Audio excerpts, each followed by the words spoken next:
Voiceover Coffee Shop, Episode 20. Welcome to the VoiceOver Coffee Shop, where we share our morning with some of the finest names in voiceover. And now, here's your host, voice actor Andrew Morrison.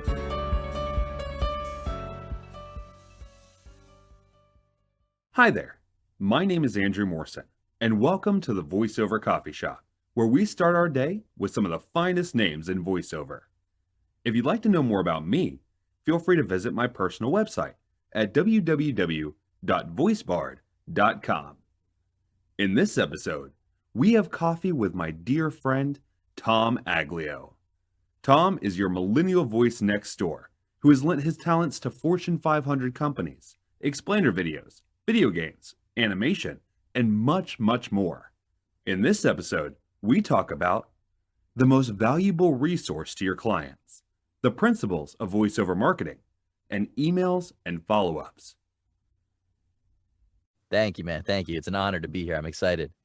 Happy to have you here, man. So how are you? I'm good.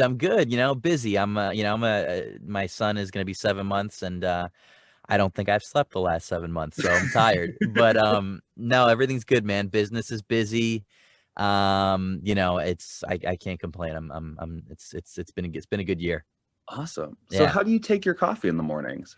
Oh man, black coffee. That's it. Black coffee. I'm a plain guy.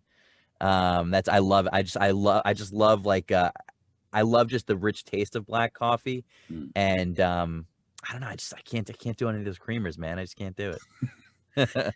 So you started in the corporate world. How did Yes. that lead into you diving into voiceover? Sure. So I mean, I've been acting my whole life. I did theater forever. I did some on camera and all that good stuff. And I had always loved video games and animation and everything. And people had always told me, like, you have a nice voice, you really should look into voiceover.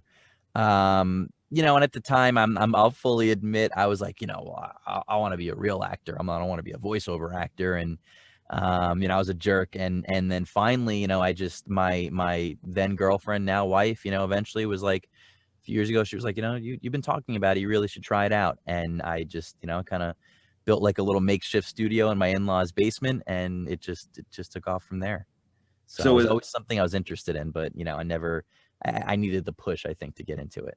So when you did make that leap, was it like Yeah. a big risk leap, or was it like a slow transition? No, it was, I had stopped doing, like, I did theater for a while, and I kind of was like stopped doing it for a little bit just because it was so time consuming.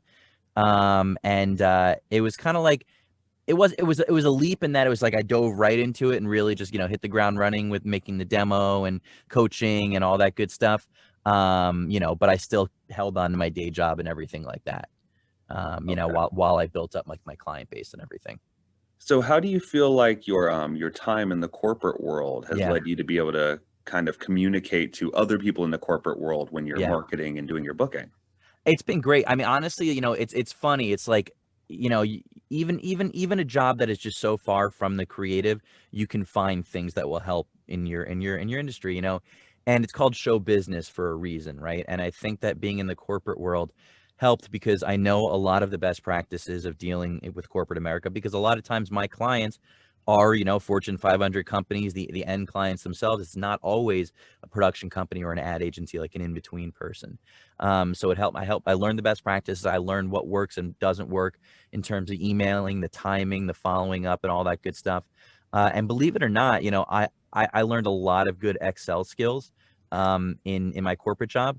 And that really, really, really helped me stay organized in my business, and because it helped my bookkeeping, before I kind of got sophisticated with it and stuff. It honestly just helped me run the business at the day-to-day level. So I'm very thankful for it.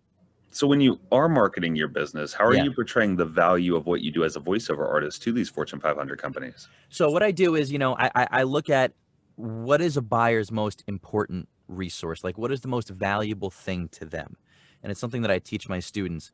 And the answer is time. Time is the one thing that they can't create themselves, and you can't really create it, but you can give it back to them. Whether it's time saved in, your turnaround time, they know that they can go to you because they're at the 11th hour, and they know that you'll turn around that project in, you know, in under an hour, and they don't have to worry about it. Time saved, and that you can knock out an hour-long directed session in 15 minutes, you know, and they get extra time back there. Time saved in, you know, your response time. You're very communicative, and they don't need to worry that they're gonna have to wait for you to go back and forth with them. So that's how I kind of try to present my business, and I try to present myself, is that I am there to save them time, and time's the thing that all of us wish we had more of, in every sense of the word. You know, so I want to make it known to them that I can save them time, which makes their jobs easier. And, you know, people like when people can make their jobs easier. Right. Yeah. And so you mentioned your students. What made you want to start as a voiceover marketing coach? You know, when I started marketing, I started marketing in like April of in April of 2019. Mhm. And I had a goal that whole year between 2018 and 20, you know, double my income that I made from 2018. Said, okay, that's a pretty good number. You know, let's try to hit it. So I started marketing in April of 2019. I hit that goal in June, and then I doubled that come September. And marketing was really a big part of that. And when I volunteered at the Vocation Conference, which is, you know, the only voiceover conference that I know of that's for the business side of it. And I was talking to Karin specifically, who runs the Voice Actors of NYC group. And, you know, I was telling her about my marketing, and she's like, you got to come teach at the Teachathon. So I taught at the Teachathon, and I kind of became like a go-to person for it. And then when the pandemic hit, you know, I knew that it was something that people really needed, because, you know, a lot of people, they now had to reach out to find their own clients, because, you know, their current clients maybe unfortunately went out of business, or their work dried up. And you had a lot of people coming from other avenues of show business who wanted to do voiceover, because it was like the one part of show business that didn't fully shut down. So I knew how valuable marketing was for me, and I felt that I wanted to give that back. And there had been like a demand for it in the past, and I finally just took the leap, and I decided to go for it. So when you are doing your coaching, Yeah. what are some of the foundations of what you teach, like the principles of what you believe goes into voiceover marketing? You know, I tell everybody, you know, if you've ever sent an email in your life, if you've ever made a phone call in your life, forget voiceover, you know, whatever it may be, then you know how to market. It really is that simple. And I can't tell you how many people come to me and say, I have no idea how to market. I'm terrified of it. You know, what do I do? And I really just I build my coaching off of a base of just simplicity. And that's my foundation. And I try to show my students that it really is easy, and it's just really a matter of just asking different questions. You know, it's not this elaborate thing. It can be as elaborate as you want it to be, or it can be as simple as you want it to be. There's no right or wrong to marketing. But it really is not as scary as everybody thinks. And I try to instill that into my students, you know, let them know that they don't need to be afraid of it, because it really, really is very, very simple. And you're honestly, I mean, really the only thing that you can do for a client is make them money. I mean, once they add you to their roster, they already think you're good. You're just another name to give to their clients. And if their clients like the work that you do, then their client's going to keep coming back to them. And so I like to teach my students that don't be afraid of it. It's simple, and you know, you're there to help them out. Gotcha. So what are your primary marketing focuses? What are you excited about when it comes in your inbox? Is it primarily animation or corporate, or what gets you excited when you see a script come in? I get excited, honestly. I definitely get excited for commercial stuff, but also for e-learning stuff. E-learning became a very big part of my business last year, which I expect a lot of I suspect a lot of voiceover actors, you know, encountered that as well last year, just because everything going digital. So I love the commercial work that I do through marketing. You know, AT&T is one of my weekly clients, and that came from marketing through referrals and stuff like that. But I love seeing e-learning projects come through, because I like learning, and a lot of times, especially if the subject matter is interesting, I have a blast while doing it. And a lot of times e-learning work, you know, it's pretty recurring. And so I think that's probably what I get most excited about whenever I see something new with e-learning come about, because it could potentially mean a long-term client. Awesome. So Yeah. outside of the booth, what do you do to kind of Yeah. unwind and recharge your batteries? Video games. Video games are my that's my anti-drug. That's I've always been a gamer, man, and it's so funny. I was actually I used to play World of Warcraft, and I was talking to a buddy in the game, and I was, you know, talking about how I'm a voice actor and stuff. And he's like, "Well, what are you doing here?" I'm like, "Dude, you know, I'm a gamer first and foremost. A lot of us are gamers, and this is kind of research for us. Yeah, I play video games, man. I just got a PS5, so I'm going to be tackling that. And besides that, I love hanging out with my wife, and our son. And most recently, my wife and I've been watching Agent Carter, the Marvel show. We're going through all the Marvel shows and movies in chronological order, so it's a big investment. But video games and hanging out with the wife and son, that's what I do to unwind. Fantastic, man. So what are some of the biggest resources that have helped you along the way in your voiceover journey? The community. I mean, that is the biggest resource. Surrounding yourself with like-minded people is so important. It just empowers you, to do your best. And, even when you and I chat, it's, I don't know about you, but I definitely feel empowered afterwards, and we learn from each other. And the community has definitely been my most important resource, because that's where I've gotten a lot of my biggest jobs from, is the referrals from the community. That's, where I learned that I wanted to coach direct marketing. It's the community's been my biggest resource. Yeah. And without it, honestly, I don't know that my business would be where it is now. It's just been it's been so great to just make great friends in the industry, and just kind of grow together and lift each other up. Absolutely. No, you definitely recharge my batteries, man. I love talking to you. Yeah, likewise.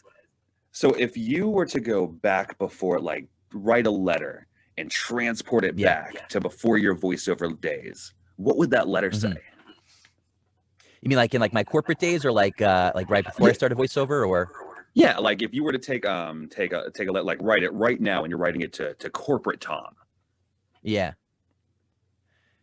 Honestly, it would probably be, don't be so afraid to just take the leap and just try this thing that you've been wanting to try and talking about forever. Because I talked about it for a long time before I actually started doing it. And performing was not new to me. It wasn't. But voiceover came with the added learning curve of the sound treatment and editing skills and stuff like that. So I could write a letter to old Tom before he started voiceover. It'd be, listen, dude, this is going to be the most amazing ride of your life. Just do it. Just jump in now, go for it. It's all going to work out. Gotcha. Okay. So what are your goals for the rest of this year? What are your personal business goals? So my personal business goal is to double my income again from last year. That's like my overarching goal. Other than that, I've been coaching with J. Michael Collins, who is amazing. So I'm really, really excited to take his coachings and put that more into practice.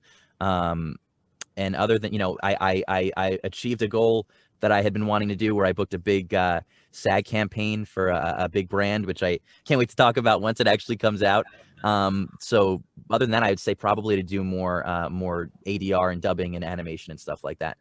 So double my income, put the coachings into practice, and do some more animation and ADR, because it became a big part of my business last year, and it's so much fun to do. So I definitely want to keep doing it.